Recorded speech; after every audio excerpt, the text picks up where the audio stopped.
ভাই রে ভাই, একটা শিক্ষার্থী কেন আমার কাছে আসবে?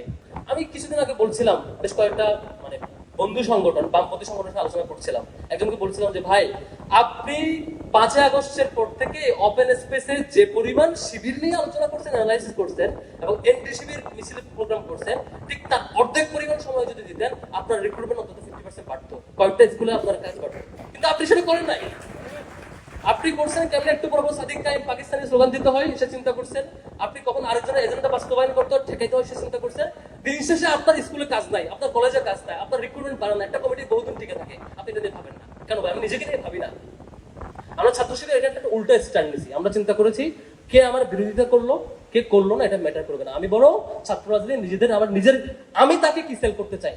ভাই রে ভাই, একটা শিক্ষার্থী কেন আমার কাছে আসবে? তাকে আমি কি দিচ্ছি?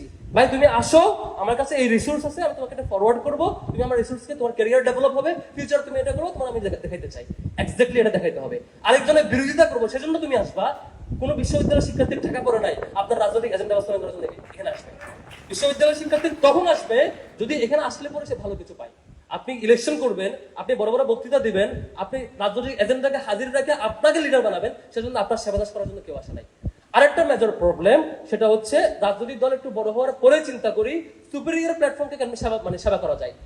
শুধু একটা বিশেষ প্ল্যাটফর্মকে সুপিরিয়র বানানো এবং তাকে ফলো করা, তিনি যা বলবেন তাই হবে, আপনার কর্মীদের মূল্যায়ন থাকবে। এখান থেকে মানে প্রত্যেকটা ছাত্র সংগঠনকে ইন্টারনাল রিফর্ম করা উচিত না, এটা হবে না। আমার কর্মীরা যারা আসবে তারা ইম্পাওয়ার ফিল করবে, তারা যা বলবে তাই হবে, তারা নিজেরা ইম্পাওয়ার ফিল করবে। তারা আমার পিছনে ঘুরবে বা আমি তাকে নিয়ে ঘুরবো, আমি নিজে নেতা হওয়ার জন্য এই প্র্যাকটিস থাকবে না, বরং তারা আমাকে কারেকশন দিবে। আমরা ছাত্র শিবিরে একটা প্র্যাকটিস করি, প্রত্যেকটা প্রোগ্রামের পরে দাঁড়ায় বলি ভাই আমার বিরুদ্ধে আজকে আপনাদের কোনো আমার ব্যাপারে কোনো কনসার্ন আছে কিনা। এটা আমাদের টার্ম হচ্ছে এহতেসাব, বাংলা কোনো পর্যালোচনা, যে বলি যে আমাদের ব্যাপারে কোনো পর্যালোচনা আছে কিনা, বলে সভাপতি নিজে দাঁড়ায়, প্রোগ্রাম শেষে দাঁড়ায় বলে কোনো পর্যালোচনা আছে কিনা। সে নোট নাই, সভাপতির বিরুদ্ধে আজকে উপস্থিত কর্মীরা 20টা অভিযোগ দিচ্ছে, নোটিয়ারি সংশোধন করার চেষ্টা করে, নিজেরা রিফর্ম করি, এটা কাজে লাগবে, নিজেরা রিফর্ম হলো। তারপরে হচ্ছে আরেকটা ব্যাপার যে আমাদের কম্পিটিশনটা হওয়া উচিত আদর্শিক। ডেমোক্রেটিক পরিবেশে সব সংগঠন একমত হবে এটা আশা করা উচিত না। ডেমোক্রেটিক পরিবেশে প্রত্যেকটা সংগঠনের আলাদা আলাদা মতামত থাকবে, এটাই সৌন্দর্য। সেজন্য এক এক সংগঠনের সাথে আরেক সংগঠনের দ্বিমত থাকবে, এটা হবে খুবই গঠনমূলক। ট্যাগিং ফ্রেমিং না, আশা মব ক্রিয়েট করে তাকে থামাই দেওয়া না, আশা তাকে এটা করতে পারবে না, প্রোগ্রাম ক্যান্সেল করতে হবে, ওটা তার রাইট নাই, ওখানে ঢুকতে পারবে না, আমরা কয়জন একমত হইলাম, চুক্তি হইলাম, সে রাজনীতি করতে পারবে না। এই জিনিসটা সুন্দর স্ট্র্যাটেজি না। আপনি সিস্টেমেটিক অ্যাপ্রোচে যান, আপনি সিস্টেমেটিক অ্যাপ্রোচে থামান।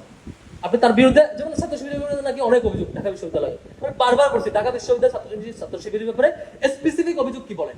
10টা কেস, 5টা কেস, 3টা কেস, এই 10টা কেসের কারণে শিবির ঢাকা হয়েছে, রাজনীতি করতে পারবে না। অভিযোগ দেন, আমি ডিল করি, লিগালি ডিল করি, ফর্মালি ডিল করি, সেটা করবেন না। আপনার খালি হচ্ছে মানে শুধু এজেন্ডা হাজির করবেন। তো আজকে একজন লিডার বলতেছিল যে ছাত্র শিবির নাকি ডাকসুতে তখন অংশগ্রহণ করে নাই, মিডিয়াতে বলে ফেলতেছে একটা নির্দিষ্ট সংগঠনের লিডার। আমার ওনাকে বলতে ইচ্ছা করছিল যে 1977-এ ছাত্র শিবির গঠিত হওয়ার পর থেকে 77, পরবর্তী 79 বা 80, 82 বা 90 যে কয়টা ডাকসু হয়েছে প্রত্যেকটা ছাত্র শিবিরের প্যানেল ছিল। কিন্তু তিনি হঠাৎ করে একটা মিথ্যা হাজির করলেন মিডিয়ার সামনে। এভাবে মিথ্যা ফ্রেমিংগুলো থেকে সরে আসতে হবে।